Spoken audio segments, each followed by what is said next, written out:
பாலியல் குற்றம் சாட்டப்பட்ட சத்தியமூர்த்தி அவர்கள் அவமானம் தாங்காமல் குடும்பத்துடன் தற்கொலை செய்து கொண்டார்.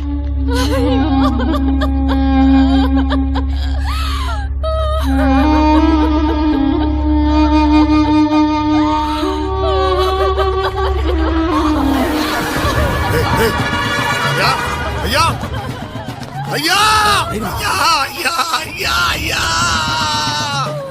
ஐயா எங்கடா மீடியா? எங்கடா மீடியா? உண்மை என்னன்னு தெரிஞ்சுக்குள்ள அநியாயமா என் தலைவனை கொண்டுட்டீங்களே. எவ்வளவு பெரிய தியாகி. நன்றி கடன் இல்ல, மனசாட்சி இல்ல, எப்படி இருக்கும்? காந்திய கொண்ட நாடாச்சே இது. சத்தியமூர்த்தி சாவுக்கு மீடியா தான் காரணம். நீங்க தான் காரணம். உங்களுக்கு என்ன? எல்லாமே லைவ், எல்லாமே நியூஸ். ஒருத்த நின்னா நியூஸ், உட்கார்ந்தா நியூஸ், தும்முனா நியூஸ். இப்ப என் தலைவர் சத்தது உங்களுக்கு நியூஸ் தானே? எடுங்கயா, சாகுற வரைக்கும் உன்னோடதான் இருப்பேன். எடுங்கயா, லைவ் எடுங்க.